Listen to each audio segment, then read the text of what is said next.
Here's to feeling good all the time. My name is George. I'm unemployed and I live with my parents. Hey, you know what would make a great coffee table book? A coffee table book about coffee tables. I don't have a square to spare. I can't spare a square. But I don't want to be a pirate! Hello, and welcome to Seincast, a retrospective on all 108 episodes of Seinfeld, being hosted by two guys who can barely run their own lives. My name is Vinnie. My name's Matt. Thanks for that. Yep, no worries. It's making faces at me as I'm trying to read this intro here. Just a heads up, I got like a wood chipper outside my place. I don't know what my neighbor is doing, so there might be some background noise for the first couple of minutes here. Hopefully it won't last that long. But all right. That's a good way to start. Quality programming. Yeah. How are you doing? I'm doing very well. Getting ready this morning, I just was looking through my Twitter feed, my Instagram feed, and was noticing that Jerry Seinfeld was posting a lot of photos from the current season of Comedians in Cars Getting Coffee. This will be season 7. Oh. Yeah, look at that. But still, to my surprise, still no list of the comedians that will be appearing in the Cars with Coffee. When is the season going to be released? Sometime in January. I think mid-January 2016. Time. So you got some time. Yeah, I'm sure they're going to roll it out once the episodes are filmed and locked. But I was wondering, just throwing it your way, no time to prepare. What comedians do you think will be in this season, or at least would you like to have in this season? Good question. We've seen a lot of good ones. Somebody that comes to mind off the top of the bat, we've already had from The Daily Show. We've already had in Comedy Central. We've seen Jon Stewart. We've seen Stephen Colbert and Trevor Noah too, right? Yes. So I'm trying to think of now his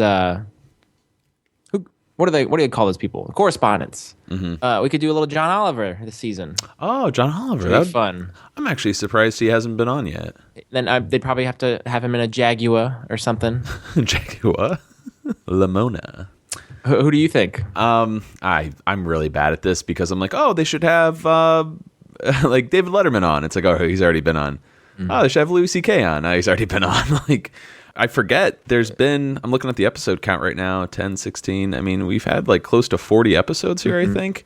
And there's more than 40 comedians. Yeah, there's a lot of people. I can't really think of anyone who hasn't been on yet. Well, one comedian that we both adore and has yet to be on and who is blossoming right now in her career would be Tig Notaro. Yeah, that's a good one. So I don't know if her and Jerry know each other. I would imagine they've crossed paths at some point, but I would love to see her in the car. Mm-hmm.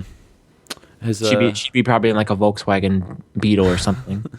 I do like how he picks cars to kind of embody the personality or the spirit of the particular comedian that week. Or they like write some copy. Copy. Yeah, to be like, all right, Julia, you're the James Bond of comedy. The James Bond of comedy. Oh, Jim Gaffigan is. I'm trying to think of big names in comedy that have yet to appear. Mm-hmm. Jim Gaffigan. Even if we're going old school, Janine Garofalo. Well, you actually are the bigger stand-up comedy guy than I am. You go to a lot of shows. You just went to the Benson Ball. I did. DC's annual comedy festival. Well, it's held in various cities, but it comes to DC every year. It's curated by one Tig Notaro. And I got to go to night one, and it was absolutely a blast. It was Dr. Katz, Jonathan... Dr. Katz, right? Yeah, Jonathan Katz, the comedian, the psychiatrist guy. He had various comedians come on the couch for therapy. Mm-hmm. And night one included Janine Garofalo, Jim Gaffigan, hence why I bring them up. It had this new comedian, Morgan Murphy, who was excellent. Then Tig and her fiance, Stephanie Allen, were also on for couples therapy, and they were awesome. So those are all people I'd like to see in Jerry's car this year. I was just thinking about it because you're a big fan of The Office, Parks and Rec. What about like Amy Poehler? Oh, she hasn't been absolutely. on before. Steve Carell. I'm trying to think of any. Nick Offerman, maybe. Megan Mullally. Like, there are a lot of Seinfeld alums. They might not be stand-up comedians, but they definitely are in that improv, circuit. It's funny. I'm actually more excited just to find out who will be on the show than actually watching the episodes. I could see that. But anyways, you pick and choose the ones that you really want to see. Like the Jim Carrey one was huge last year. I had to see that one. Yes. But I know what you're saying. For sure. Well, I think that's enough chit chat. Let's No. I have some news. What do you got? So I don't know if everyone out there knows how I kind of collect a little bit of Seinfeld memorabilia here and there. Well, what do you got? What do I got? What are you holding? You got a pair of bullets? I tend to go on eBay from time to time to see what's out there in the Seinfeld merchandise world. And Matt, I'm going to test you here. Is there one item that I've really wanted, but I had no idea how to track it down or get it? No, you didn't. Well, what are you gonna say? I know what I'm gonna say. It's the Superman statue. That's out of my budget right now. I'm waiting. It's all you've been talking about for months. I do. So with my new apartment, I definitely want that Superman statue, but I gotta save a couple paychecks first. But there's something else I've mentioned to you that I really wanted, and I've searched, I've scoured the internet. I don't even know how you obtain it. Well, at the risk of really boring our listeners, I want to guess here. Is it a prop in the show, or is it something fan created? Neither. Oh, so it's never shown up on the Seinfeld show. It's shown up in Curb. Oh, I don't know why. First thing that leapt to mind was the Freak book. No, that's not it. They don't make that. I did look. Just open up your phone there, will you? Open up my phone. All right, I got my flip phone here. Let me just open that up. Oh my goodness! You just sent me a photo of the eBay page. Yeah, that's right. And it's a poster advertising the final episode of Seinfeld. So I don't know if you remember, but in Curb, Larry has this poster in his office of the 4 feet from Seinfeld. It's got George, Jerry, Elaine, and Kramer, and it's got each signature, the shoe that we've come to know that we expect to see on that foot. So Elaine's got her, the white, the saddle shoes, the Botticellis. Jerry's got his white sneakers. George has his dress shoes, and then Kramer has his signature black shoes that have the stars on them that are blacked out. Mm-hmm. But I've always wanted that poster, and I have no idea where to get it. I've always searched Seinfeld foot poster, Seinfeld, anything, shoes. So last night I happened to be looking on eBay, and sure enough, this guy had this poster, and I bought it now. So it's coming Monday. Nice. That's awesome, man. And I'm looking at the size here. It's a 21 by 28, so it's nice, not too small, not too big, nothing to show off. Not showing off, not falling behind. Yes. I like that. It's perfect. But I'm gonna get it framed. Cool. And I think if I ever got to meet the gang or actor, I'd want this poster to be signed. That would be the ultimate. So if you want to know what to get me for my birthday, find one of the actors, get them to sign this poster that you'll take have. The poster that it hasn't arrived yet, but you get that poster signed. All right. Well, what other art do you have hanging up in your? You moved recently, we should say.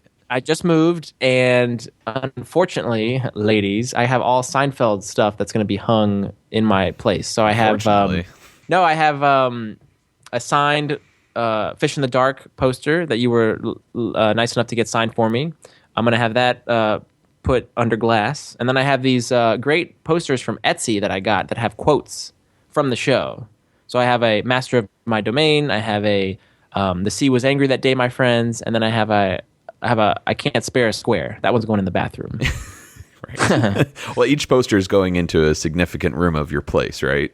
Master of Domain goes in the bedroom, obviously. The Sea Was Angry That Day, My Friends, is my favorite quote, I think, on the show, or favorite monologue. And I'm just going to put that in the kitchen. Awesome. And you have some blueprints that I gave you a couple of years ago. Yes, several years ago. Still yet to be hung up. They're in the package, but these fantasy blueprints of each of the Fab Four's apartment. It's got a big one of Kramer and Jerry's place connected, and then it's got a solo one of George and a solo one of Elaine. So I'm getting those framed. I'm gonna have those hung as well. Well, I'm glad to hear that you found that poster. It's really cool. Once you have everything set up, send me a photo, and we'll let all of our listeners know what your place looks like. Ah, yes, all decked out. The fastidious bachelor pad. Before we get started with this week's episode, just wanted to let everyone know, especially if it's your first time listening to Seincast, welcome. You can email us at seincast@gmail.com. You can find us on 4 social media sites. We've got Facebook, Twitter, Tumblr, and Instagram. If you'd like to support the show, we have 2 options for you. You can check out our Tumblr page. We have a donate tab, which will take you to a PayPal link. Thank you so much to everyone who has donated to the show so far. It really means a lot. It's really helping with all those little costs along the way, from hosting to software updates to just all the time and energy it takes each week to put the show out there. However, if you're not able to donate, but you'd still like to support the show, check us out on iTunes and leave us just a glowing 5-star rating and review. We'd really appreciate it. With that out of the way, Vinny, let's get started with this week's episode. What do we got?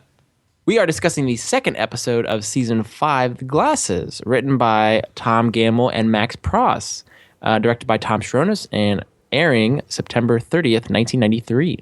I thought we got our episode order wrong at first because Tom Gammill referred to this as the 3rd episode of the season, and I think if you're going in the air date order, it is, but we're going in the production order, the order in which the episodes were written, and this technically is the 2nd episode, so...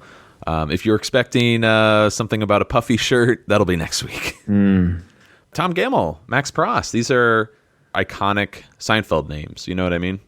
Yeah, a lot of famous episodes. Absolutely. I think I have a list here, or I thought I did. Yeah, so we have The Glasses, obviously, their first episode. A few more episodes they did. Cigar Store Indian, The Pie, The Raincoats, The Pledge Drive, Mom and Pop Store, Race, Doorman, Diplomats Club, Wink, Gum Doll, and The Checks. Wow. Yeah, so those are all just like really solid episodes too. You know what I mean?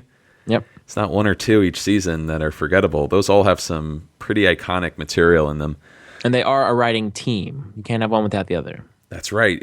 I Googled Tom Gammill, and Max Pross is just already connected to his name. A little background on the guys. They met at Harvard back in the 70s. They've worked on a lot of TV shows over the decades. They worked on SNL, Simpsons, David Letterman, The Critic. But since The Glasses was their first Seinfeld script, when they turned it in, apparently, this is interesting, Larry and Jerry got all the scripts from the writers, as we've heard from our interviews with Peter Melman, and they would sort of revise them. They would do like a rewrite, they would punch it up, it's almost like Larry and Jerry, I think, were like a filter of sorts. Yeah, it kind of exactly. That's the perfect way to put it. How would George and Jerry actually sound having this conversation? That has to go through Jerry and Larry. Right. Majority of the episode is already there when it gets to Larry and Jerry. They just add that flavor, that spice, that little fine touch.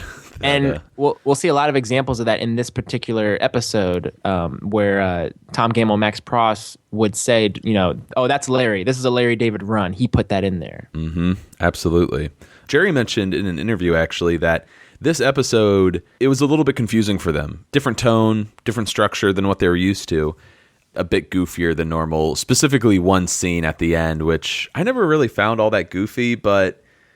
When you think about it, when you have sort of that mindset, we're talking about the kissing the horse scene at the end. Mm-hmm. He was worried that would take people out of the episode. Yeah. And he was surprised to find out no one said anything. And apparently going into season 5, Jerry wanted to break away from the way the show had really grounded itself in reality.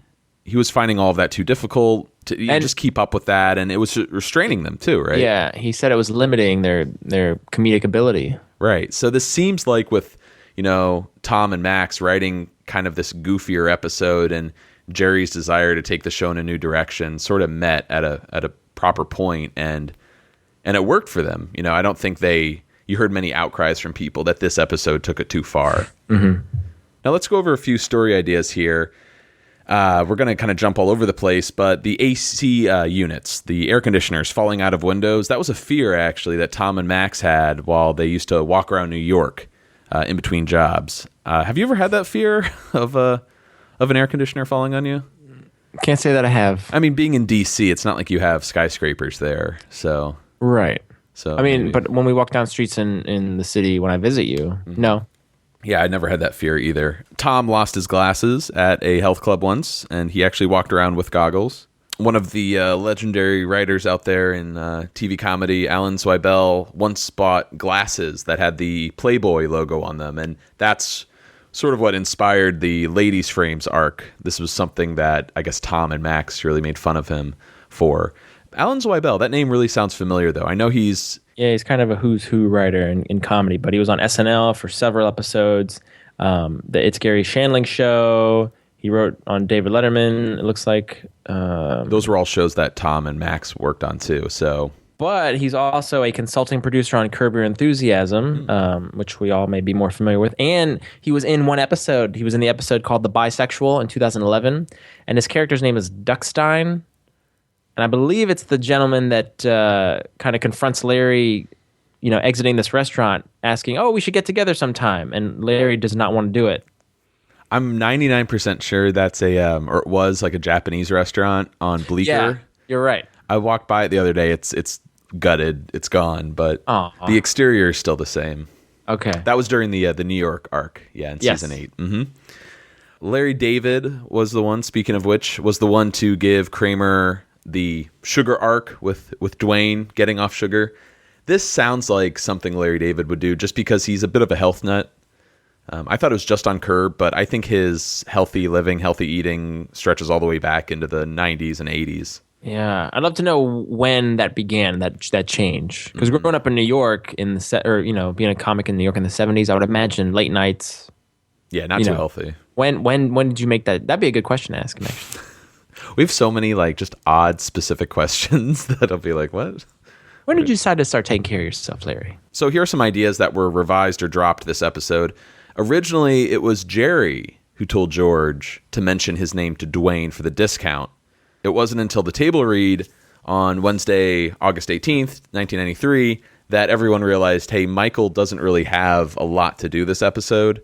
He only had the air conditioner arc. So they realized maybe Kramer should have that storyline. On that note, that's something we've heard repeatedly that Jerry would do a lot, right?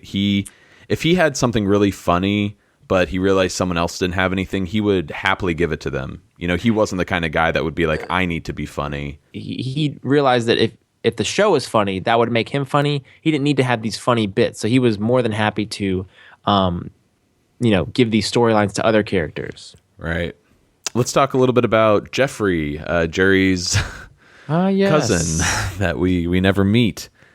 Jeffrey was in the first draft, and someone was set to play him, apparently, and they wanted to cast an actor that had a horse-looking type face. Yes.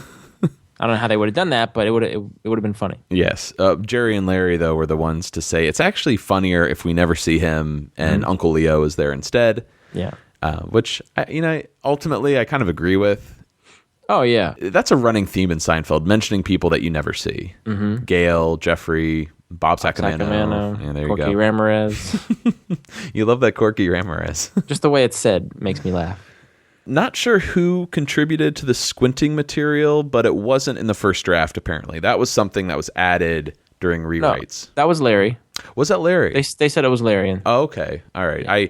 I was trying to think of all the people on the show that have glasses, either Larry Charles or Larry David. So yeah. One of the oddest storylines in the first draft, and we don't have that much info on this, but I think it's interesting to throw out there to kind of wonder how this would have been used. A Renaissance fair factored into the storyline. I don't think there are Renaissance fairs in New York at all. I was going to ask where they would go for that. Do you have to go upstate? Yes. I'm thinking like somewhere in Connecticut. Yeah, maybe somewhere a little north of the Bronx. I don't know. But there was a Renaissance fair. Jeffrey actually worked there. And at some point, Kramer would have been bitten by a fox. Okay. By a fox. She's a fox. And in the end, Amy would end up with Jeffrey after meeting him at the fair. So interesting, right? You can see a lot of ideas there, from Kramer getting bit by the fox to Elaine getting bit by the dog. No Renaissance fair connection, though. I don't know. Yeah. Well, the fact that Jeffrey works in the parks department, it's a parks-related event, hence there's a connection. But you can really see how Larry and Jerry kind of put their finishing touches on it and gave it the episode that we actually know today. Absolutely. And when you think of this Renaissance fair, that's pretty grand. They were able to take that idea and just limit it to Jerry's apartment, J&T Optical, and a little bit of a health club. Mm-hmm. You know what I mean? It's so much smaller and more and more grounded in the city, which is pretty cool. But One other thing, filming took place on a Tuesday, August 24th, 1993.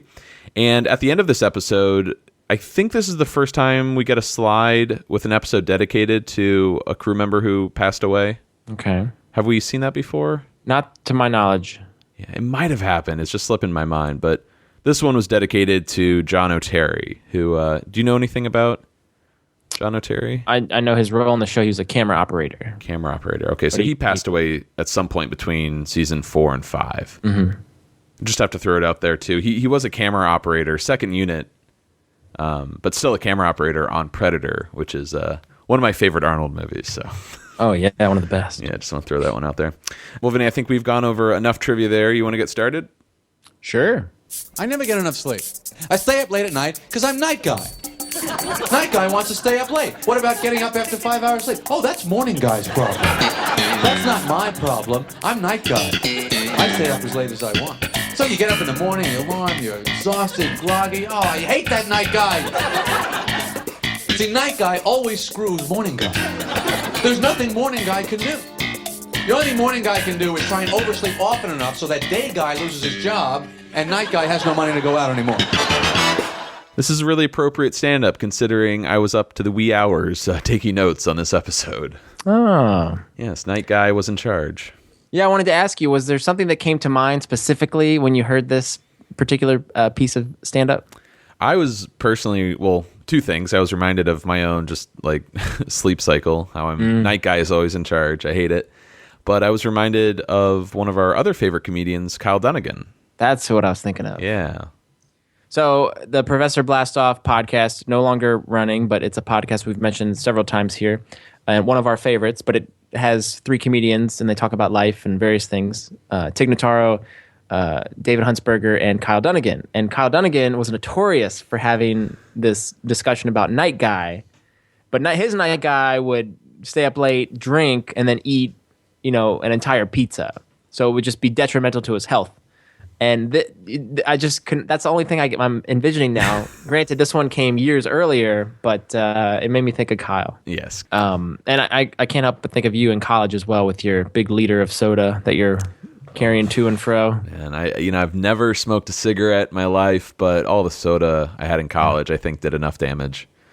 So put those days long behind me. You're better now. Not really. I replaced it with coffee, and it's even worse. You'll live. Yeah. It can't kill you. This bit also seems like it's coming from the same well as the waking up is just like being born. You're trying to remember how to walk. And that's from The Wink. I actually don't know that stand-up that well. I like that. Oh, it's when they're talking about the snooze alarm. Huh. Yeah, I don't remember that one. Lot of bits on waking up and alarms. Yeah. It's a good comparison. I love connecting little bits of stand-up, Yeah. Well, first scene of the episode, we're in Jerry's apartment, and great angle, right? From the outside of the window pointing towards Elaine and Jerry looking down at the street. We've seen this angle before. Was that the contest? Yeah, it was a contest. Right, when they're all looking at the naked woman across the street, and by the end, Kramer goes over there. He's waving. Yeah, Elaine, Jerry, and George just waving back at him. Great angle. I love how they can find new ways to sort of use the set in that regard. Elaine looks very cute in her little outfit. It's like very dainty, this particular one. Mm-hmm. And the fact that they're having this discussion about spitting on someone. Yeah. Have you ever spit on someone? Neither of them have, but they've definitely thought about it. I feel like it's the same kind of notion of, when you're having a conversation with somebody and like they're going on for a long run and you're just like, what if I just punched him in the face right now? Like, what would happen? Do you ever have that feeling or that thought? No, I imagine you have that thought with me many times, though. Having it right now? Yeah. No, I do have that. That thought occurs to me, and then I think the better of it. But I can't help but think, what would happen if I just smacked this person in the face? Vinny, from this height, you could really hawk a loogie on someone. All right. Excellent. Thank you. Well, Kramer enters. More of that applause that I don't know. It's almost like it's to be expected every time Kramer walks in now.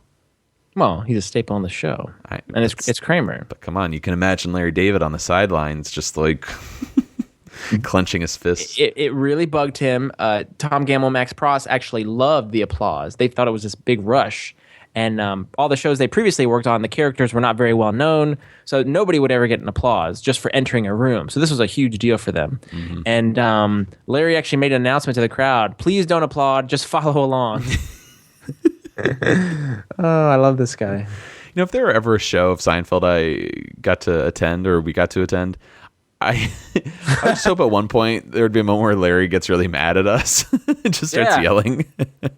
To be thrown out by Larry David? So last week during the Mango, I mentioned how much I loved Kramer's shirt. It was like a green kind of mesh, which I like. This shirt, I take that back. This shirt is incredible. It's very similar, short-sleeved, green stripes. I like this one a lot. I wonder if this was at the point where, Kramer's popularity was taking off and the wardrobe coordinator was having trouble tracking down vintage items because they were becoming, in vogue. So maybe they were starting to design from scratch these pieces. I'm just throwing it out there. I'm guessing not.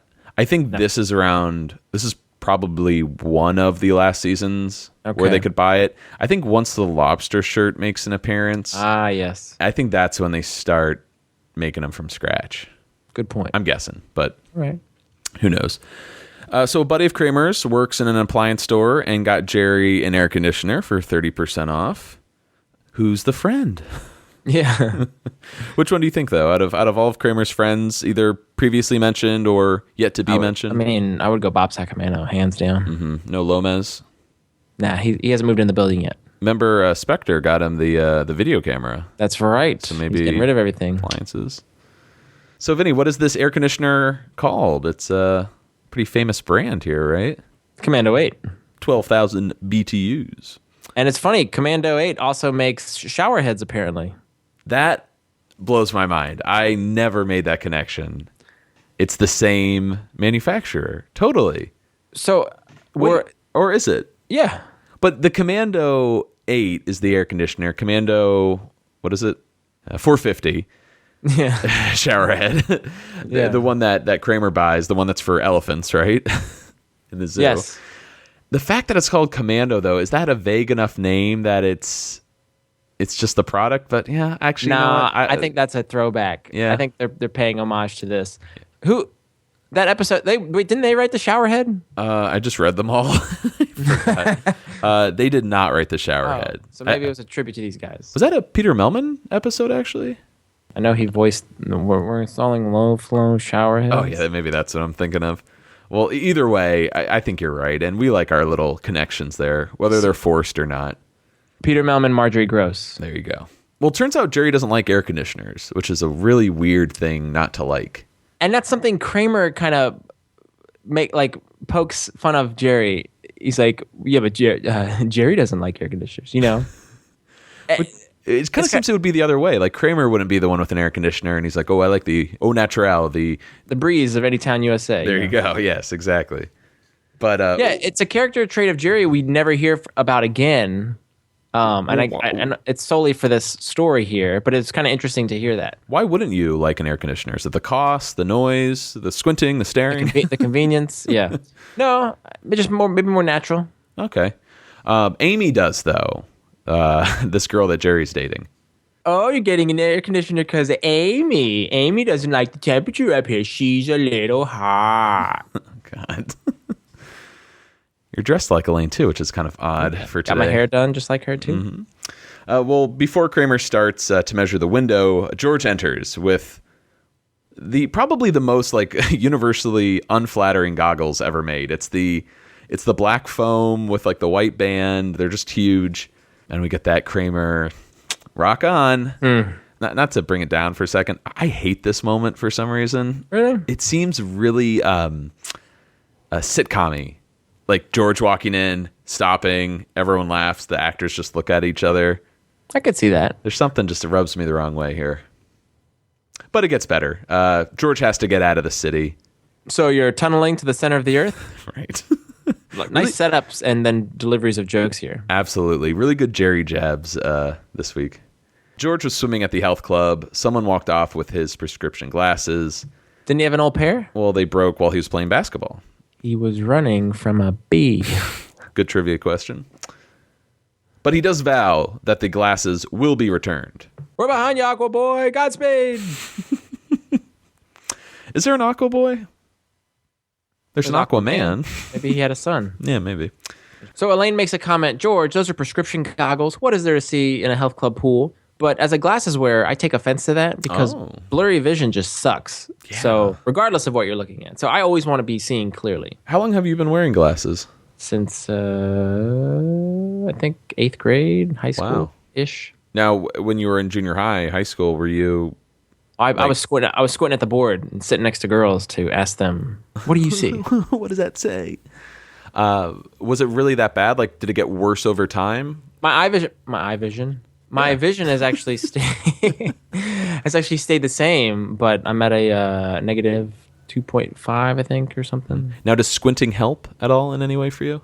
I think mentally it does. I don't know if there's a science behind it, but I feel like squinting does help a little bit. Man, that's rough. I've never had to wear glasses in my life. Everyone in my family has glasses. I don't know what happened. I missed some gene, I guess, but I've always been a little envious of glassing wearers, people who wear glasses. I believe kind of what Jerry says, that apparently they're so smart, all the reading just blew out their eyeballs. Yeah. Great observation of that. Yeah, a little envious. It must stink then when you go swimming, right? You can't see anything. I wear contacts. Oh, there you go. Yeah. I'm an idiot. So Kramer tells George, hey, talk to this guy Dwayne at J&T Optical on Columbus Ave, and he'll give him 30% off. There's that number again. He'll give him 30% off if George mentions Kramer's name.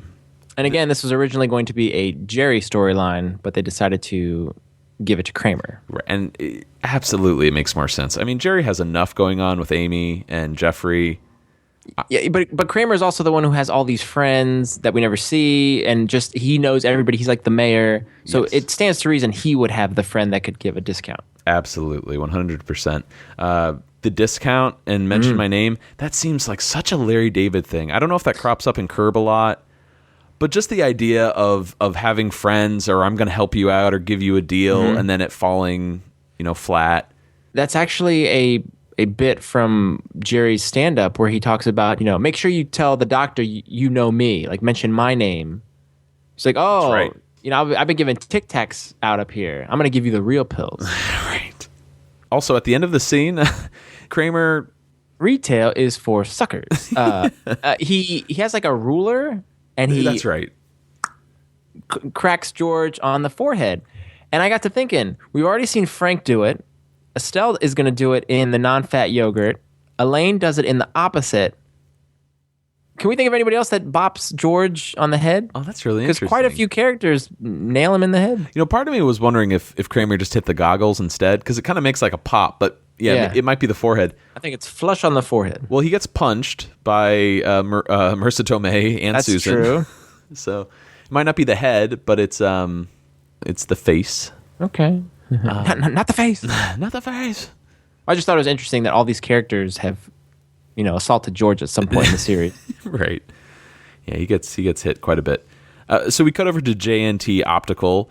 Throwing it out there, if anyone knows where this storefront is, please let us know. It's got the address, I think 51 University Florist or University Flowers right next to it. Yeah, just wondering if anyone knows. I doubt it's still there.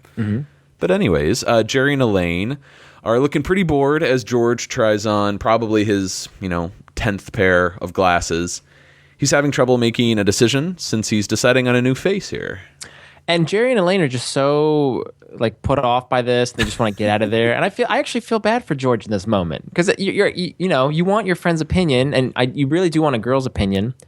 In fact, that got me thinking. There's in the blooper reel. It's like the TV we went shopping for. Exactly, and you're like, just pick one and go for it. In the blooper reel for this season, there is some dialogue that's cut where George says to Elaine, this is when they're in the apartment, come on, I need a woman. I never have a woman. That's why I'm like this.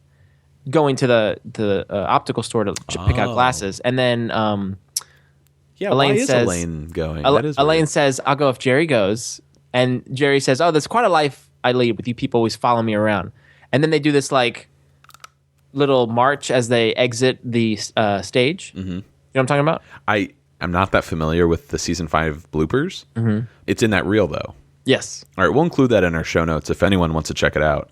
But that gives a lot of context to this scene, or at least why both of them went. Right. If they're just going to wind up being bored and impatient. Well, it's funny how the pair he tries on looks just like his old ones. He puts on a pair of thick black ones. Yeah. I'm thinking of the glasses Jerry wore in The Gum. Yep. You know, and then Morty's signature frames. Of course, those were the other pairs. And it's also like Larry's glasses that he wore for the producers. Oh, yes. As well as his own father's thick black rim glasses. You know, they are very bold. Yes, they are bold. I think we should jump ahead real quick to a later shot, but there was one person on the wall that you texted me. You're like, did you see this? Yeah, there is a beautiful woman wearing glasses behind George in a couple shots, and she happens to be Larry David's source for his masturbation material. It's young Sophia Loren. Yes, there you go. Advertising a nice pair of glasses. Sorry. Those aren't buoys. There you go. Anywho, a guy enters with his Rottweiler, and Elaine asks if she can pet the dog. The dog bites her on the leg. And, man, this is one of those moments where I was like, what the hell is going on? The editing is so bizarre in this scene. Well, they had to simulate the dog bite. Absolutely. I totally get that. You know, they were limited. It's like they needed another shot, but... Dogman, as we're going to refer to him, is played by Tom Towles. He actually passed away in April of this year, but he was in Dog Day Afternoon. Hey. He was a he was a writer on how fitting. He was a writer on ER, the 1984-85 the sitcom? series. That's the show that Jason Alexander was in for 7 episodes. And it was George Clooney's first ER, too. Oh, yeah? Okay. Yeah. Bill Irwin, the old man, was also on ER. Mm-hmm. Tom Towles also appeared in one episode. He was in Night of the Living Dead. He was in NYPD Blue. And then he was also in House of a Thousand Corpses, Grindhouse, and the 2007 Halloween. Yes. Also Devil's Rejects, I think, as well. Oh, was he in that too? Mm-hmm. Yeah, I'm pretty sure. That. Thank you. That's too bad. I didn't know he passed away. He's a tough-looking dude. Yeah. His scene at the end of the episode is kind of scary, too. Right? Yes. Thanks a lot. Very intimidating kind of guy. Elaine is applying some tissues to the wound where the dog bit her. And George, meanwhile, can't believe, hey, this guy didn't say anything. He just walked out. And once again, George is standing there like the little man. So this time, he marches to the door. You, dog man! And while outside, he sees something that has nothing to do with the dog man. And all we get is this great reaction shot. It's like furrowed brow, takes off the glasses, squints, and then covers his mouth with his hand. Yeah, he recoils in disbelief. A bit of acting with acting, you know what I mean? There you go. Yes. Anyways, back inside. My leg looks pretty bad. I'm going to take you over to the emergency room. Okay. Ugh. Hey, any luck? Did you catch him? No. All right, I'm going to take Elaine over to the hospital. Good. Do that. What's the matter? No, nothing. What is it? I can't tell you. Jerry, can we go? Yeah, in a second. What do you mean you can't tell me? I can't tell you. Don't ask. I'm asking. Jerry, my leg. Yeah, take care of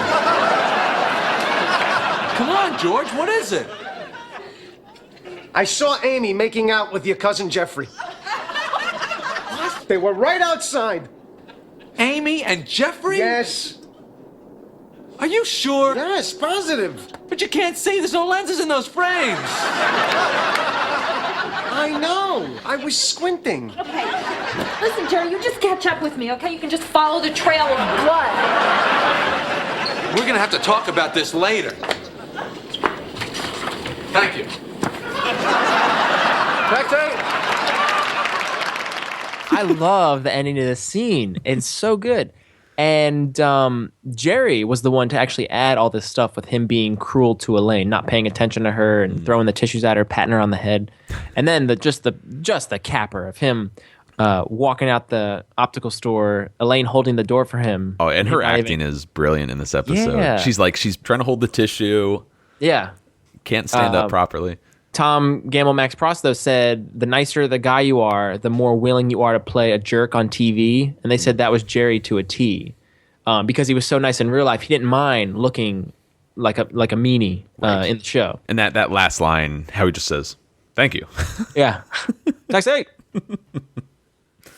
Yeah, just a great scene. It wouldn't nearly be as funny without that Jerry Elaine stuff in there. If it were just about Jeffrey and Amy making out, it just, I don't know. It wouldn't be nearly as funny.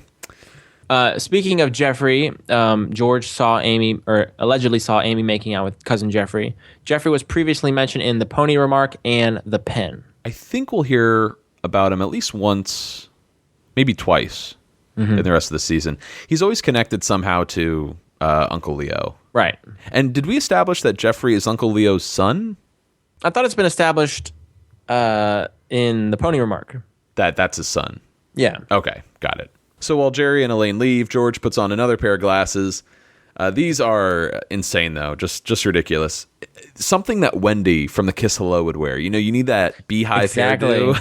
Yep. Those right out of the 50s. 50s, 60s, yeah, just very bizarre. Dwayne says, "Hey, very exciting new pair." Yes, it is exciting. Yes. And he waits to be checked out. George, not so casually, drops the name Kramer. Kramer. Yes. What about him? Yeah. Dwayne doesn't know what to make out of it. He doesn't know why he's mentioning him and just moves on with the purchase with no discount. Are there no lenses in these frames, by the way? Not right now. Right. Okay. So he still doesn't realize how bad they are. Yeah. Okay. That's a good point. You're looking at glasses for your face without... Is George so determined for everyone, particularly Jerry, to believe that he is such a good squinter that he doesn't need... That's the reason why he brought Jerry and Elaine by, because he really can't see when he squints, and he needs them to... Well, that's tough, because Larry David liked the idea of being vague with the audience and not letting us really know, could George really see, could he really see Amy and Jeffrey, or could he really see that dime on the floor? But he liked kind of playing that maybe not. Right. Oh, we'll save maybe our final thoughts until the end, but okay. I think it's pretty obvious one way or the other. I want to take this opportunity to talk about Dwayne, who's played by actor Timothy Stack. And this guy's been in everything. You know his face, and you know his voice is very prominent. He was in an episode of Benson, which was the show that Jerry was on. Yeah, he got previously. fired. Yeah, without being told. He was also on Punky Brewster. He was in Back to School, Night Court, Parker Lewis Can't Lose. Timothy Stack was also in Idle Hands, Castaway, Dumb and Dumberer, Scary Movie 3, My Name is Earl.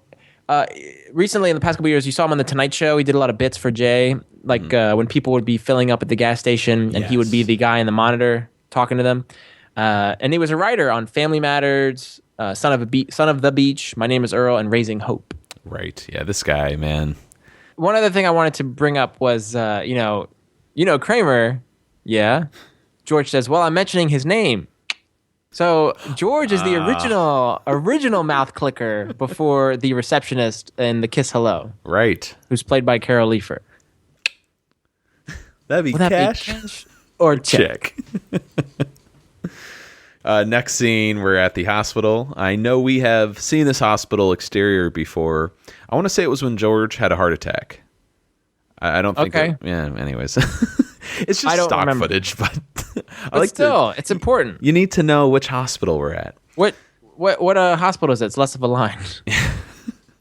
I think Estelle went to it's like the Metropolitan Hospital or something. Anyways.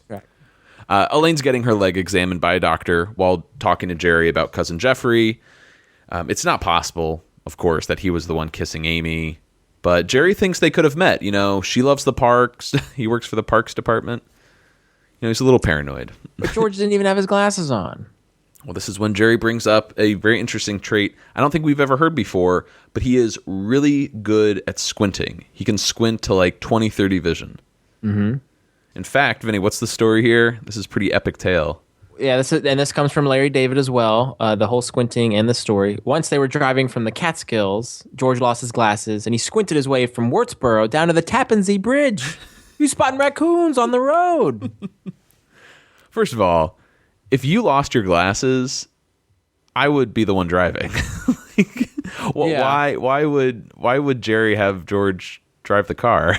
That's a really good point.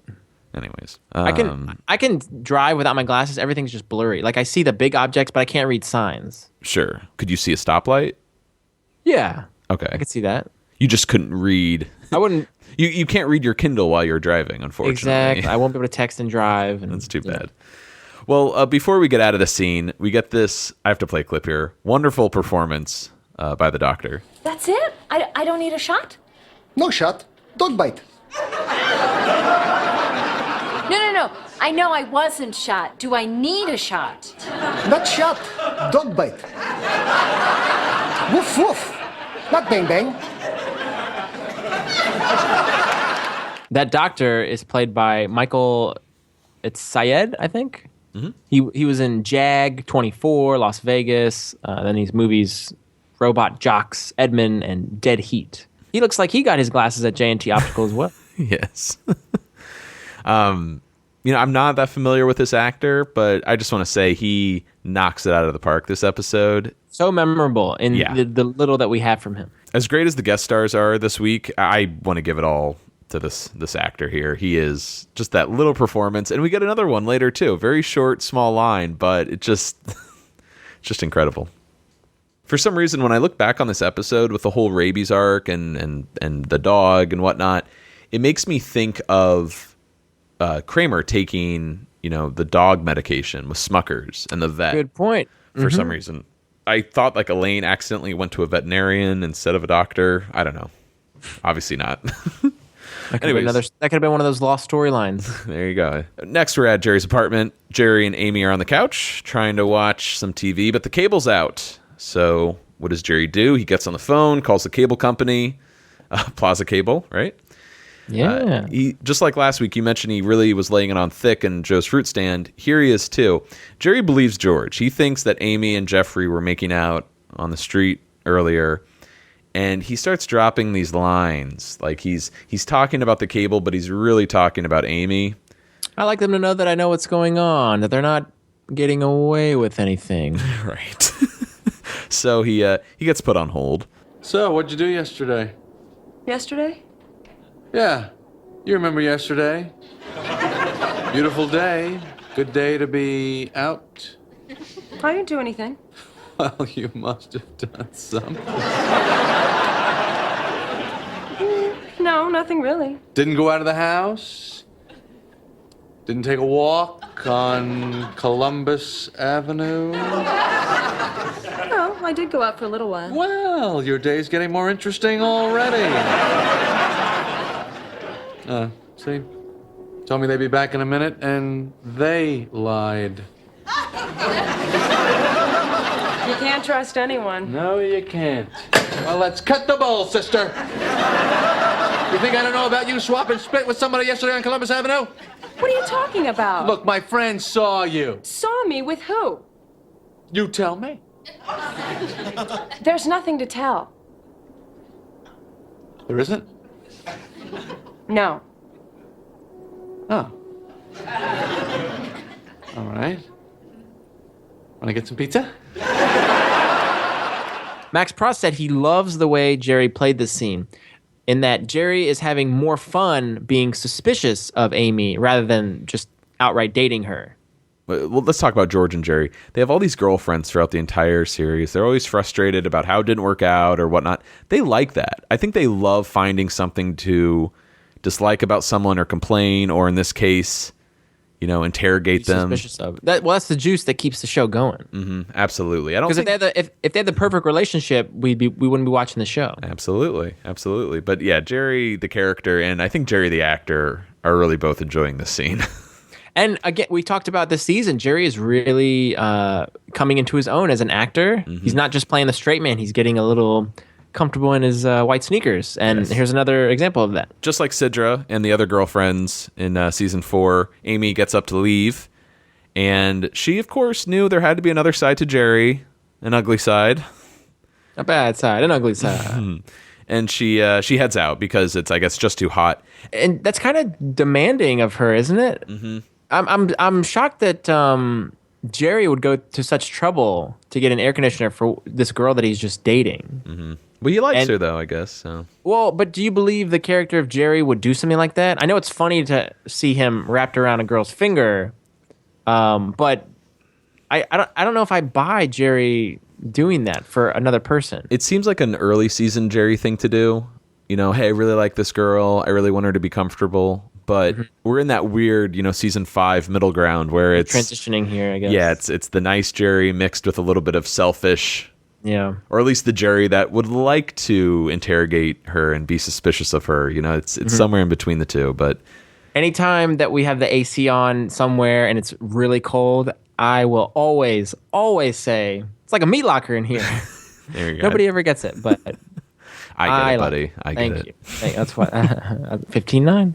And hey, did we notice who Amy is? Who is that? That's Anna Gunn. Skylar White. Oh, Skylar, as we all know from Breaking Bad, her role as Amy on Seinfeld was her 4th acting credit. She was only 25 when she did this. No way. Are you serious? Way. Wow. Crazy, right? Yeah. I mean, to be fair, like when you watch Breaking Bad, she looks very young, especially compared to still does, yeah. To Bryan Cranston. You know what I mean? But she's a baby here. But 25, wow. That's crazy. She was also in Junior, Enemy of the State, The Practice. She was in an episode of 6 Feet Under. She was on Deadwood for 24 episodes. She was in the movie Red State, which I forgot, and she was in Grace Point. Nice. She was in a episode, I think from season 5, maybe it was season 4 of Portlandia, which was pretty funny. I don't know if you've gotten into that show. I've seen some. I need to sit down and really embrace it. But the ones you've showed me, I've enjoyed. We can talk more about her as the episode wraps up. But there is something about her character that's not as she's not that likable. There's no real redeeming qualities about her. She seems to be a little well, hey, who can blame her if the guy you're dating is going to be accusing you the whole time? Yeah, it's like, well, screw you then. But other than that, we just never get to see, I think, the side of her that Jerry likes. Yeah, why is he dating her other than her being attractive? Mm-hmm. And to top it all off, the original script had her actually ending up with Jeffrey, which would make sense, which would be the reason why we don't like her, But well, we transition. We're still in the apartment, but it's the next day. George still has his glasses on, or I'm sorry, his goggles on. Jerry's really laying into him. Hey, I shouldn't have listened to you. Why did I accuse Amy? Now she sees that I have an ugly side. He wasn't planning on showing it for another 6 months. I mean, that is kind of true. I think a lot of people do that. Absolutely, it's true. Not necessarily an ugly side, but you see the whole picture. Yes. Because when you're first dating, you're first getting to know somebody, you're putting your best foot forward, and you only want them to see all the redeeming qualities of you. Absolutely. But then, you're going to have an off day. You're going to be an ass here and there. They're going to see that, and she saw that now. Yes. Jerry, I don't think, has ever dated anyone longer than a few weeks. Not yet, other than Elaine. That's true. From a chronological standpoint. He dates Rachel for, I'd say, maybe a couple of months. Maybe even Vanessa from the first season for a couple of months. But I just feel like 6 months, it's like, whoa, Jerry, let's take this a month at a time. Yeah. Jerry in the original script said, "I'm only in week 3," and she's looking at me like it's year 2, which is another. It's basically the same thing as where she sees me now is we weren't going to see for another 6 months. So George can't believe Jerry is believing Amy over him. He was squinting. Hey, remember the drive from Wurtsboro? He was spotting those raccoons. Those are mailboxes, you idiot! I didn't know what to tell you. Great line. You can see Jerry cracking there too a little bit. So earlier, Jerry used this same story to explain to Elaine how great a squinter George was. So this is where I'm confused, which is Larry David's motive here, I guess. Jerry knew that George couldn't see raccoons, right? But he still tells that story to Elaine? That's a good point. Yeah, so Jerry knows the truth that George wasn't seeing raccoons.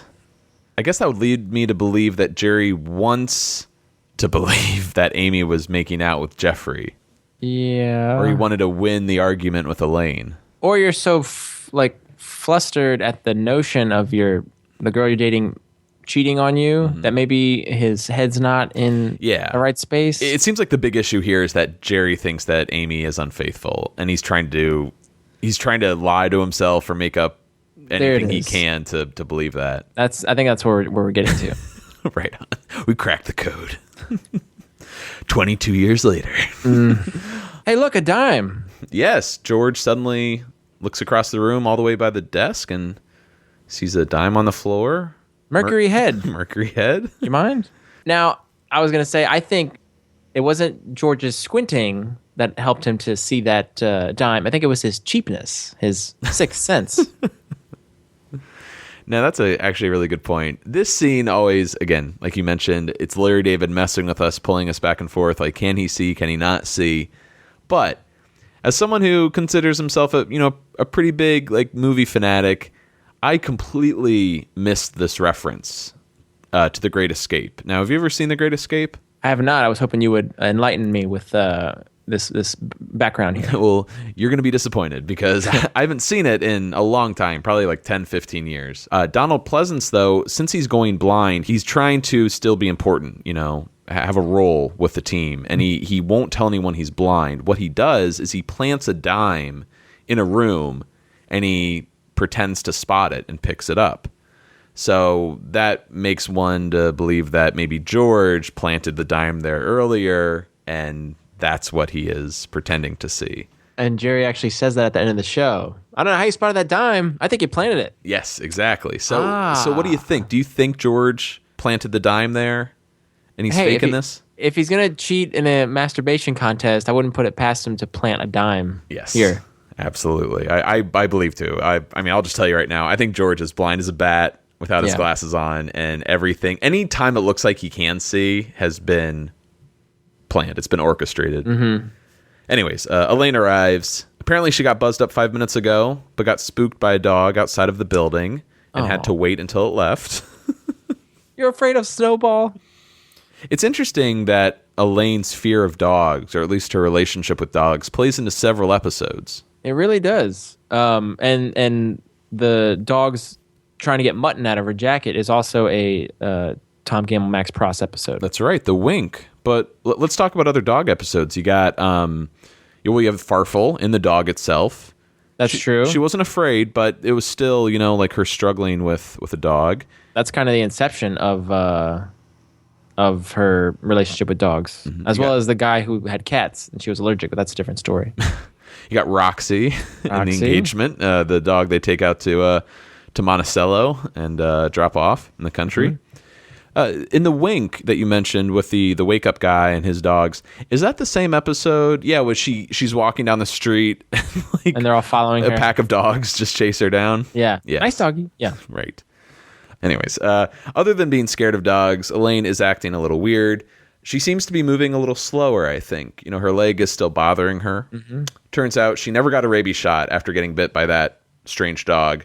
In the same way that Jerry's mind is playing tricks on him with did she not kiss Cousin Jeffrey, Elaine's mind is playing tricks on her. Absolutely, yeah, sure. She's getting really worried here, but I think hers is much more warranted. She needs to get that shot.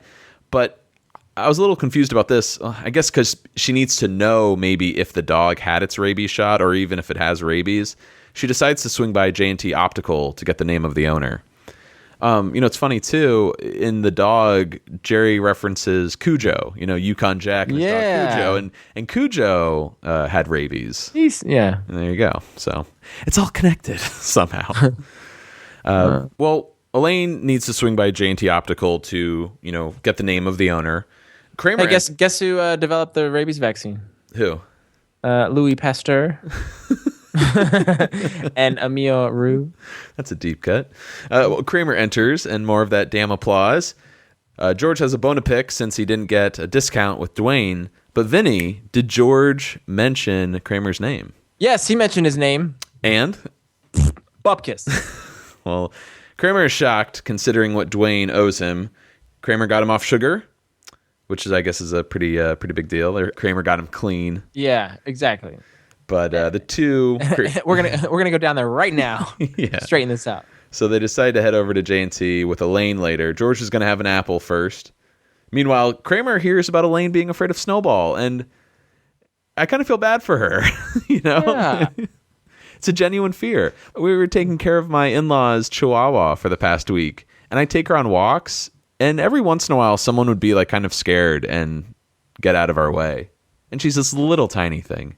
But still, dogs can. I feel the same way when I pass a dog, even if it's on a leash and the owner's there. But you never know; they might see something in you that they don't like. And I think I spoke too soon, because I've heard of a lot of people who are like bit or attacked by dogs when they're younger. That fear can really stay with you.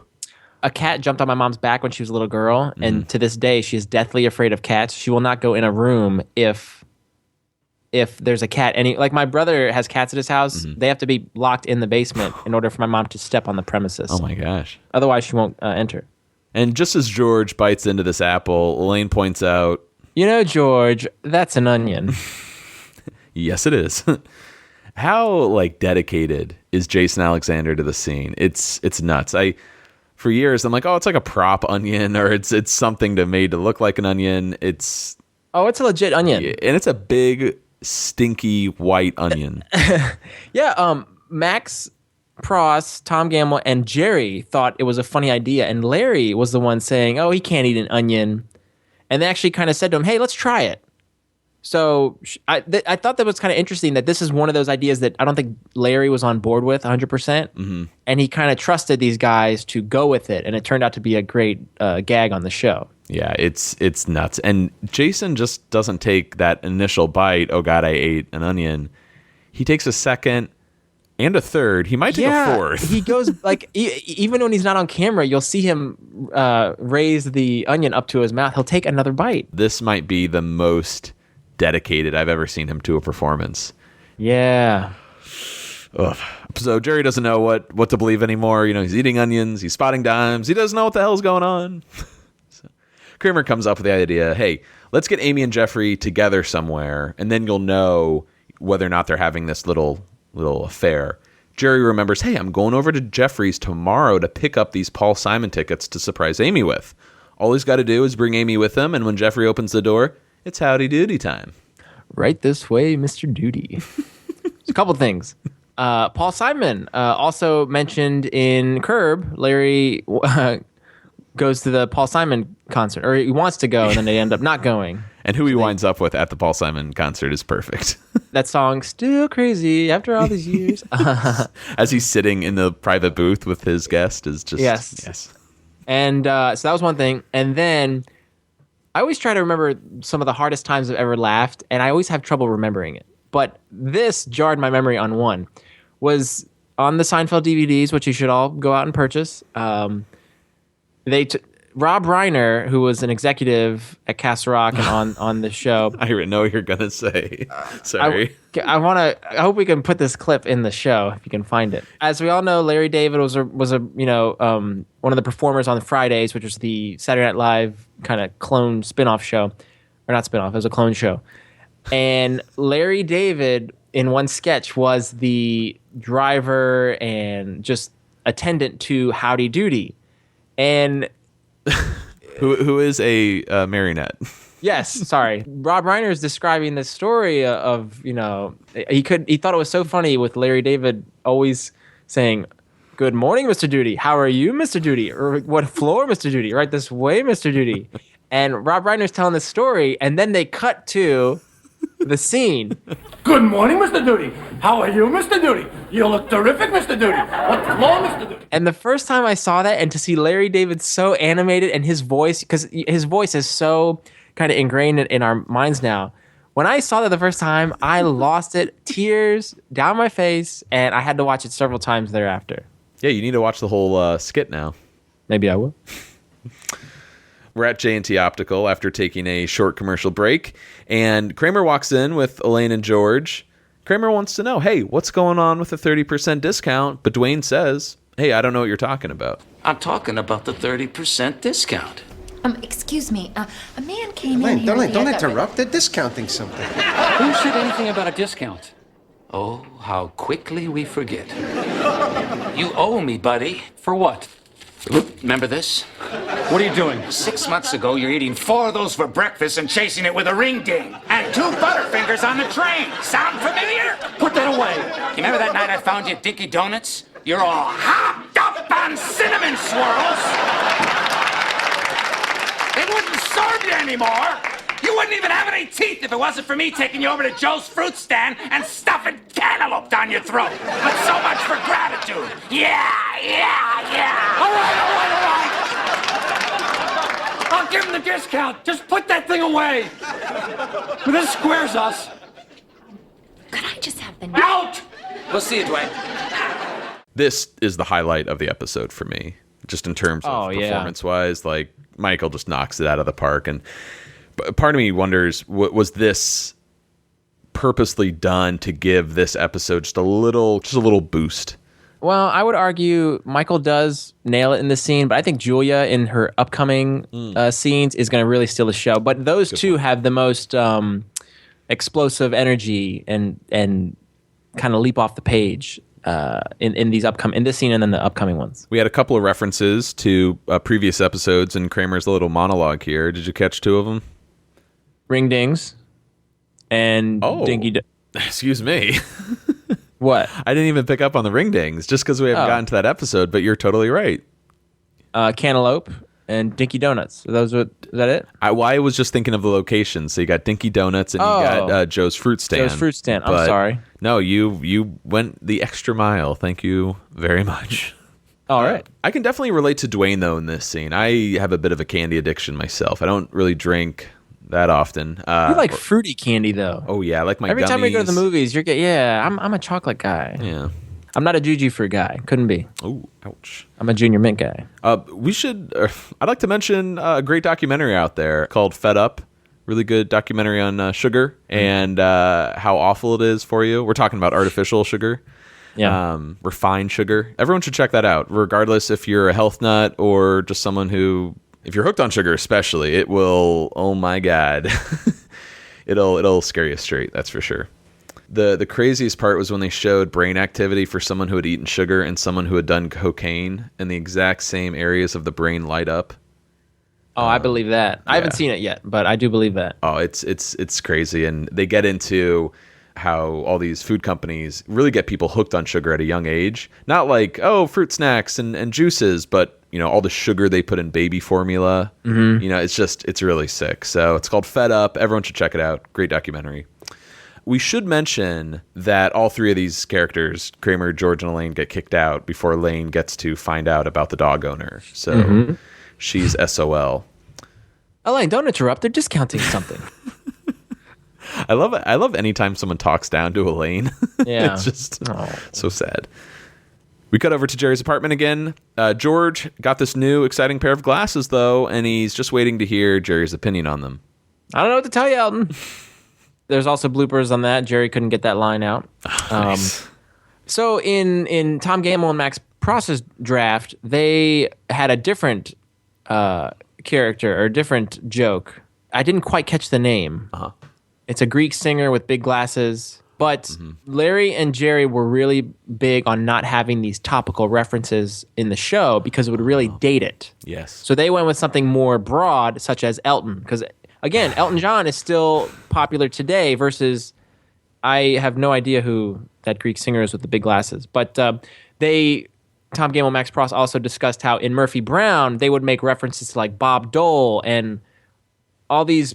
I mean, Bob Dole people still know today, but Walter Cronkite. Mm-hmm. Like, that was a reference they made in the show, and now somebody watching the show today would not know right who that is. And, sometimes it's a gamble. You just don't know whether it's going to stick, but I think Elton John, considering his run up until that point, 20-plus years probably, or around 20 years, I think that was a safe bet for sure. But I think it's things like this that make the show timeless and are less likely to date the show.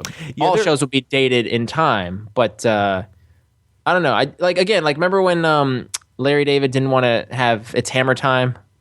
Yes, that was, and that was one that Larry Charles was able to sneak in. Mm-hmm. That was very odd. Yeah, even before that, you had the whole Jerry Cougar Mellencamp, but I'd say John Cougar Mellencamp or John Mellencamp, whatever he is now, is Not Elton John status, but he's still relevant. Well, Elaine is reading about some of the symptoms of rabies. You got anxiety, you got irritability. She's got I'm those. irritable. George says you shouldn't be having books like this. Right. Jerry's baffled why George would want, ladies' glasses. We're back to the Elton glasses here. All he needs is a perfect description, a little chain so he can wear them while he's playing canasta. Well, Elaine was supposed to help him. Hey! I got bit by a dog! I had to go to the hospital! I was bleeding to death! I can't solve every little problem you have! Hey! I'm sorry. You're right, man. As much as I love Michael's performance, I think Julia gives him a run for his money, without a doubt. I told you. Yeah. So Kramer bursts through the door. The Commando 8 has arrived. 12,000 BTUs of raw cooling power. I don't know if you picked up on this. Visually, though, this reminded me a lot of the parking garage because it's Kramer He's carrying an air conditioner. There you Good. I didn't pick up on that. Now, the air conditioner Kramer bought in the parking garage, Jerry points out, he's trying to find the world's cheapest air conditioner. Mm-hmm. I wonder, was that a friend? Was this the friend, that Kramer bought it from? Or did he not have that friend at that time? I don't know. I sure as hell hope so. And was that an air conditioner presumably for Kramer? Yeah. Yeah. Mm-hmm. Anyways, just similar visuals. And for those of you that have no idea what we're talking about, Michael Richards actually carried an air conditioner in a cardboard box throughout the parking garage episode. So there you go. How does he install it? Sets it on the windowsill, just drops the blinds on it. Installed. Jerry should know better than to let Kramer install his air conditioner. I'm shocked that just Jerry and George are standing right there like... No, you just plug it in and the Commando 8 does the rest. Oh, my God. Although he does say, I'll seal it up later.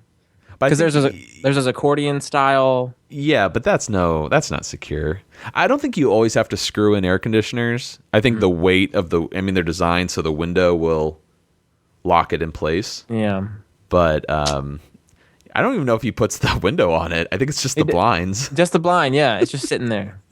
I've got such a headache. Oh, that's another symptom. Of what? Rabies? Oh, that's fatal. You don't want that. I know I don't want it. I don't need you to tell me what I don't want, you stupid hipster doofus. What is this? What's going on here? I'm sorry, Kramer. I'm sorry. Oh, it's all right. I'm sorry. I had a friend who had rabies once. May I have one of those, madam?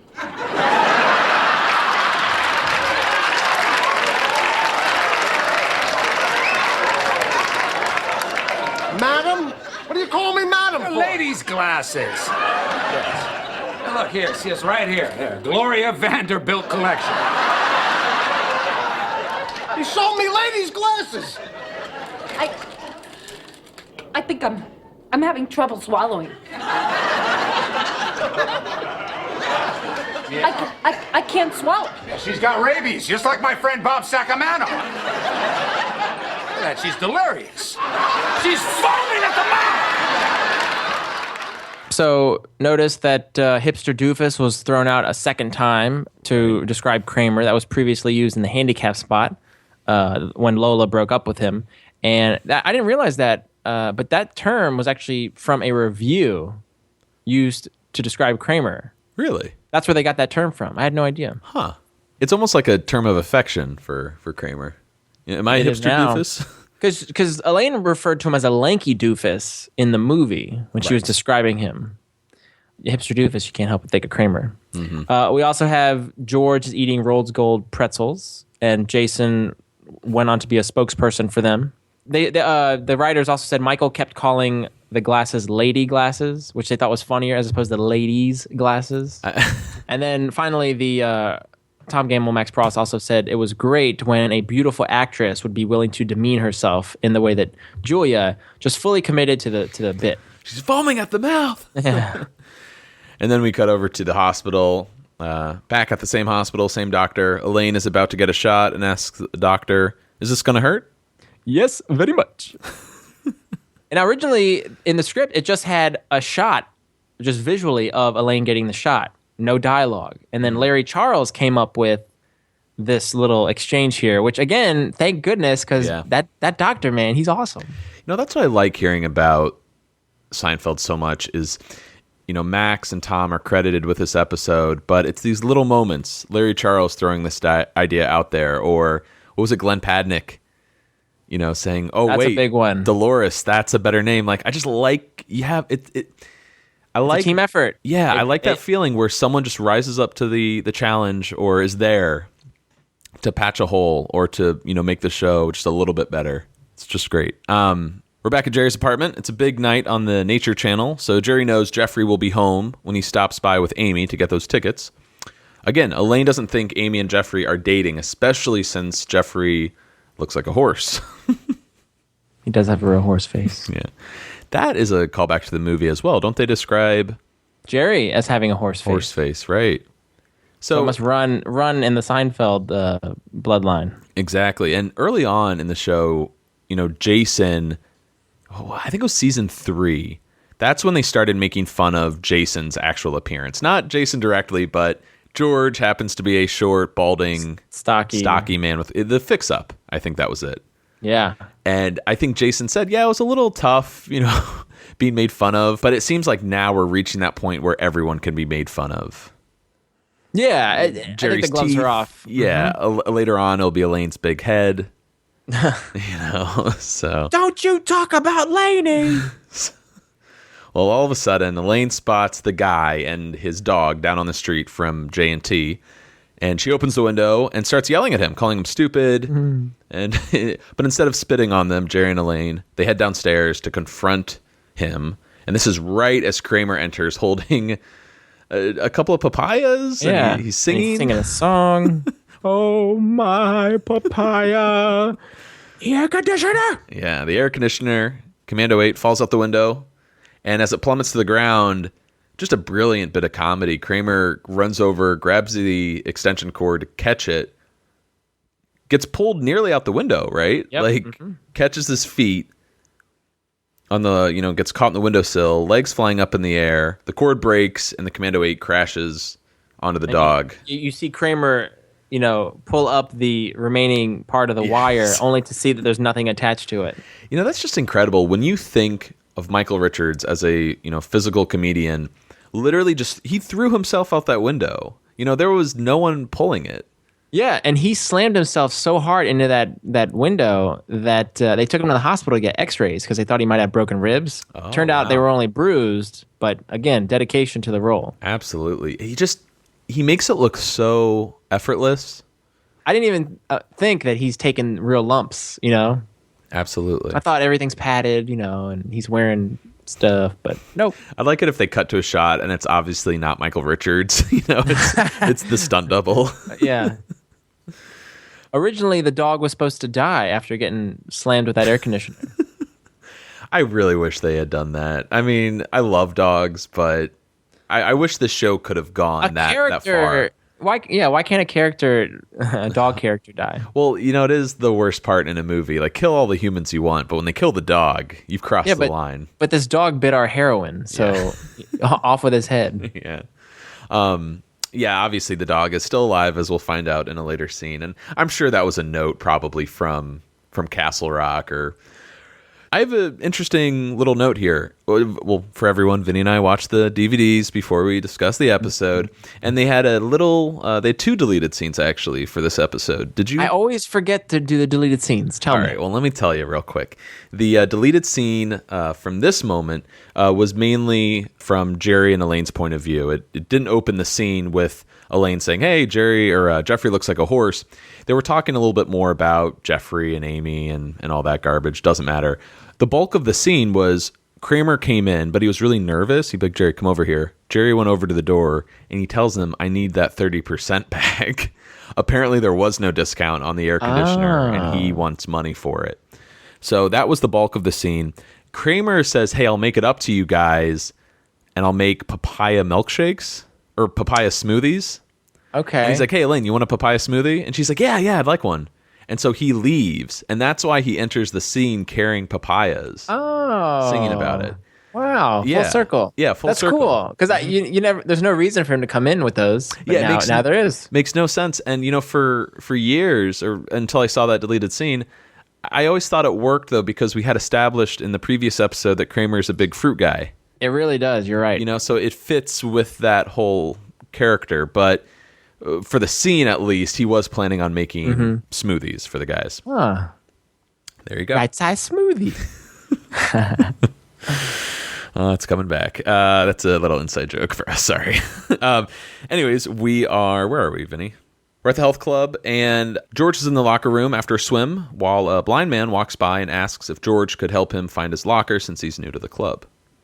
And funny, George is willing to help this guy without question. He's like, oh, all right.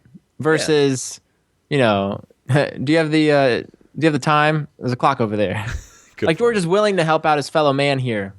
Yeah, this is kind of sweet. If George didn't, I think he's a heartless bastard. Like, really, come on, you're not going to help out a blind guy. Yeah. Just help him find his locker. Yeah.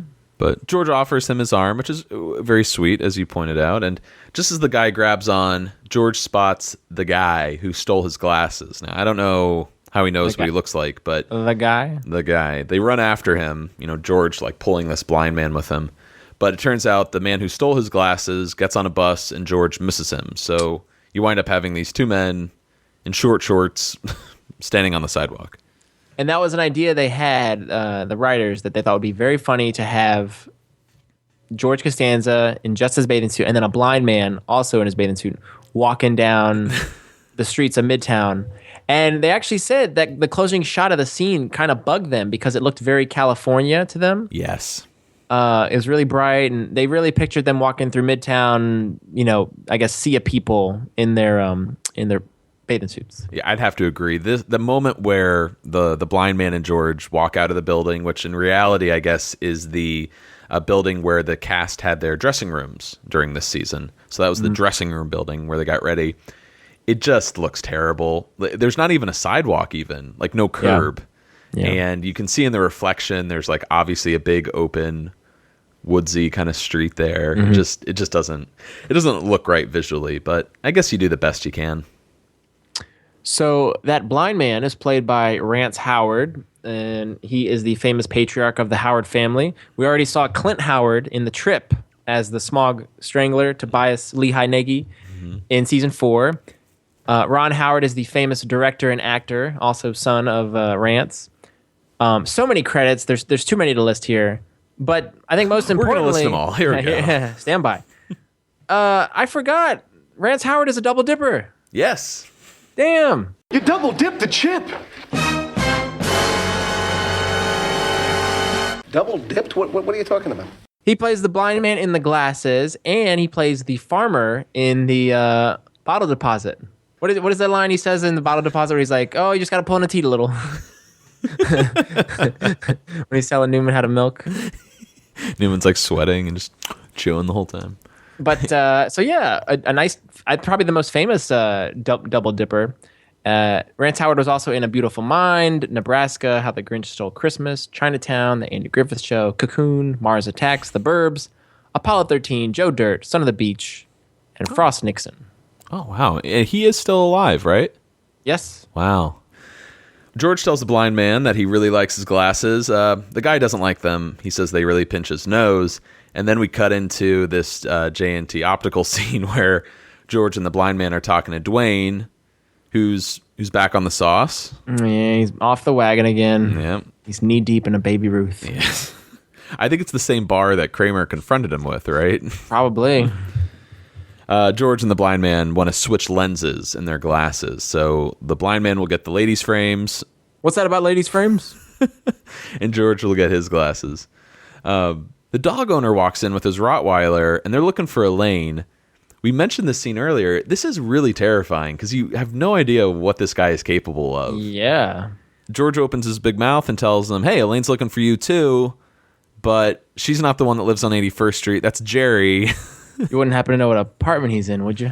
Yeah, 5A. Thanks a lot. Why is George so eager to tell this guy? Because he's an idiot, just willing to divulge information. Yeah. Well, anyways, we cut over to Jeffries, and Jerry and Amy are arriving. But who should answer the door? Hello, Uncle Leo. So glad to see him. A new move on Uncle Leo's part. He doesn't grab the arm, he grabs the cheek. That's right. And Jerry kind of, pulls back like a little kid. I'm so glad Len Lesser's in this episode. He elevates it in a big way for me. Love this guy. Last appeared in The Watch, which is insane. Wow. Turns out Jeffrey went out tonight, which Jerry finds very convenient, and Leo is there to tape the nature show for him. He starts going on and on about Jeffrey's interests. What are they? He loves nature and botany and zoology. His botany teacher from college is in close touch with him. They became friends. Actual friends. That's pretty rare. Like equals. They have dinner together. They have discussions. Oh, God. He's really expanding this character. What was once just the annoying relative that grabs your arm and pulls you in close, he's now just going off, and it's just to areas you never expect he'd talk about. I think Len Lesser was a little bit reticent about it, and then Larry David assured him the crowd or the audience loves what you're doing, so just really amp it up because you're on the right track. Yeah. I don't know how many people we'll get to interview while this podcast is around, but if there was one person I wish we could have talked to, it was Len Lesser. Yeah, he's a treasure. He just seems like a sweet guy. Yeah, absolutely. But anyways, Leo goes to get the Paul Simon concert and the park tickets while Jerry surprises Amy with the news. Seems like they're in good standing here. This is the reason, of course, why Jerry was acting so mysterioso over the past couple of days, couple of weeks. Hey, Uncle Leo's back. You know what Jeffrey's favorite animal is? The leopard. Why is that? He likes the spots. So, anyways, Leo gives Jerry the tickets and forwards a message from Jeffrey. He's very sorry, and he hopes Jerry will forgive him, which prompts Jerry, to confront Amy and play gotcha. They were making out, swap and spit. She still denies it, and Leo adds, hey, no. Jeffrey is sorry that the seats aren't very good. Oh. Vital information that Jerry could have used earlier. But once again, he offers if he'd like to get some pizza. Yes.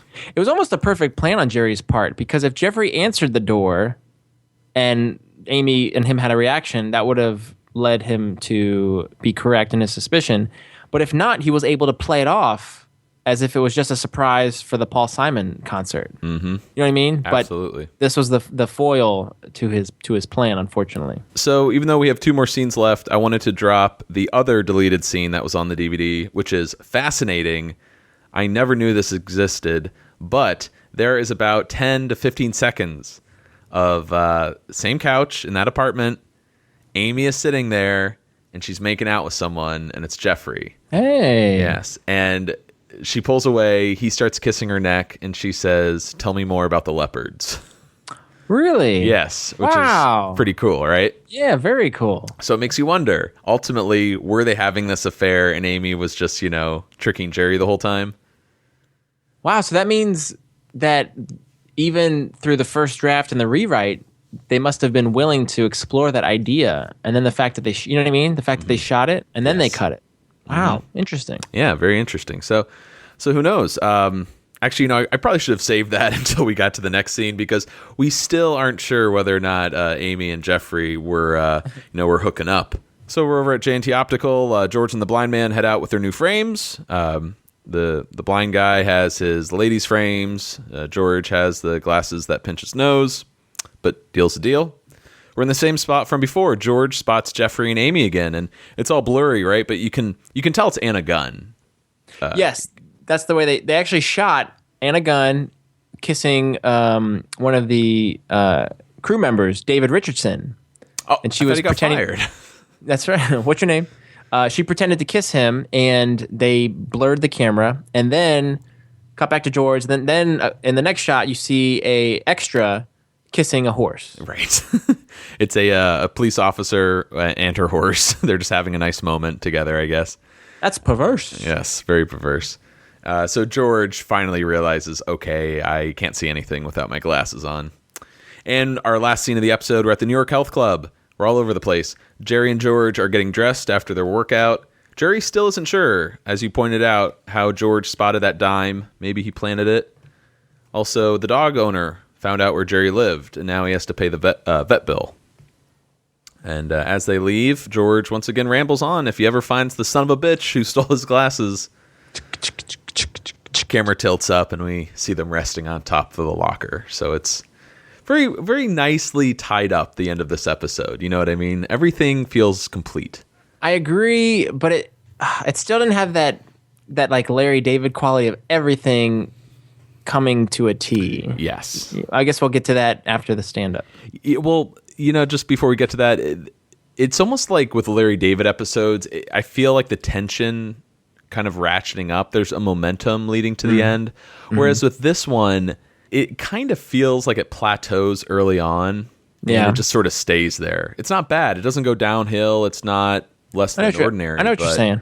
But I want to know, when did glasses go from being this carefully crafted medical apparatus to just this mall impulse item? Honey, I'm going out for a yogurt and a pair of trifocals. You need anything?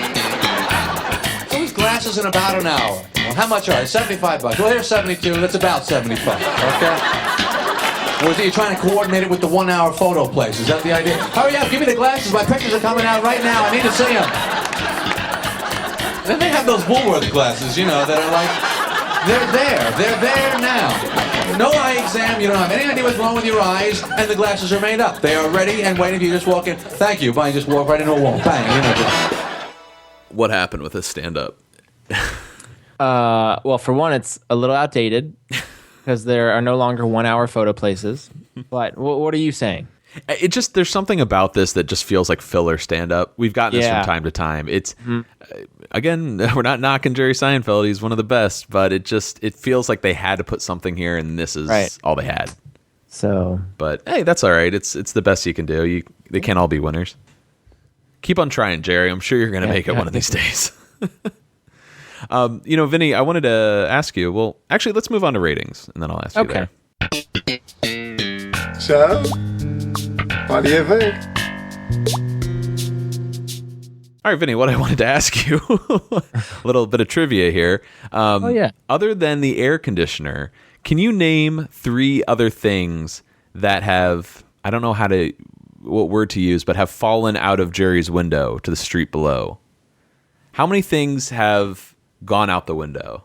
Okay. I'm thinking of now I don't know if it's the actual. Was it a candy bar he threw to Elaine? Yep, I just called it sewer. A snack bar. Yep, snack bar. Okay, that's one. And a $20 bill. 20 and oh man.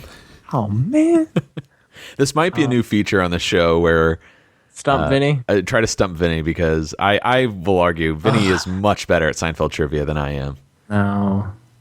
Oh, George's toupee. Hey, he got it. All right. Nice work. I might be wrong. There might be a 4th or 5th item, but those are the 3 that came to mind, other than the air conditioner. I feel like Kramer, something with... Oh, no, that's Kramer's side. Damn. What's that? His boot. Oh, right. Yeah, that's a good question. Which he wears to golf on the beach for some reason. But nice job.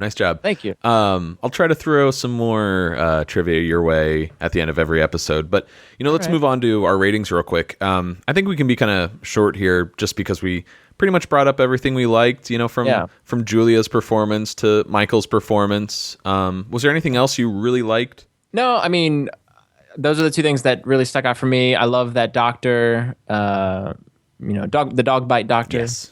And it was kind of neat to see, these 2 Harvard writers come on and kind of pick up right where Larry and Jerry left off in terms of joining the show. And they made a really great point that people always like to commend them for, wow, you guys were there right when the show got really good. And they say, no, the show was already good. It's just it got moved to Thursday nights, so now more people noticed it.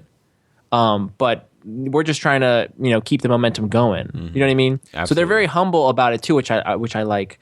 But I gotta say, I do agree with you in that it doesn't feel like it reaches this pinnacle like a Larry David episode would, where everything dovetails nicely. Mm-hmm. The stories do kind of come together, but it feels like they're kind of finding their way, or at least this style is a little different than what we've grown accustomed to. It's weird. I don't know if Tom and Max understood the Seinfeld formula perfectly, and then Larry and Jerry kind of added their jokes, put it through their filter, or if Larry and Jerry were the ones that kind of brought it to that proper Seinfeld ending where, while it might not be that crescendo, everything is kind of wrapped up perfectly in the end. Yeah. Ultimately, though, there's just something about this episode that you can tell it's not a Larry script. Yeah. You know what I mean? You can tell it's not a Larry Charles or a Peter Melman. It's an outsider script or storyline, which isn't a bad thing. I mean, Max and Tom give some of the best Seinfeld episodes, write some of the best Seinfeld episodes ever. Oh, yeah. I just think, like, for their first episode, it's just a little, for me, just a little ordinary. Okay. That's probably the best way I can put it. You didn't like Kramer's Rock On when George entered, but that's such a small thing. Yeah, it felt like a little sitcom-y moment. It's an episode I wouldn't really put on, but at the same time, I don't hate it either. It's just, it's one of those, if we were ranking the episodes, it would be somewhere between, 120 and 170, somewhere in there.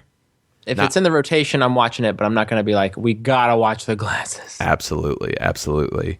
Which I think is a big reason why the puffy shirt aired before this episode.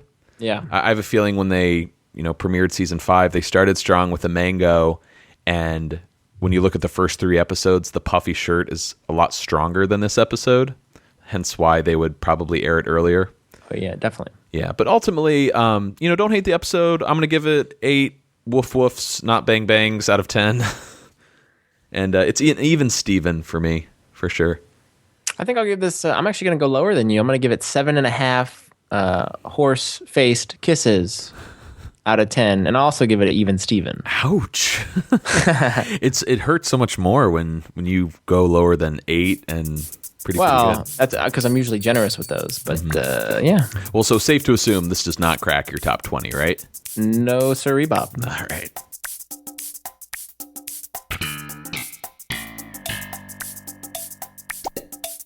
All right, folks, that's going to do it for us here this week on Seincast. Please feel free to reach out to us with an email at seincast@gmail.com. We have a Twitter, a Tumblr, and a Instagram page. Also so do Facebook. Thank you. Facebook as well. Vinny, what episode do we have next week? We are discussing the 3rd episode of Season 5, The Puffy Shirt. Vinny, what about the Jell-O? I'll take it in my room. Well, for now, I'm Matt. I'm Vinny. Signing off.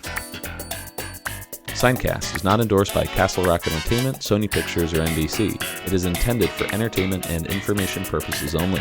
The official Seinfeld site can be found at sonypictures.com/TV/Seinfeld. Seinfeld, the Seinfeld logo, and all names, pictures, and audio of Seinfeld characters are registered trademarks and/or copyrights of their respective trademark and copyright holders.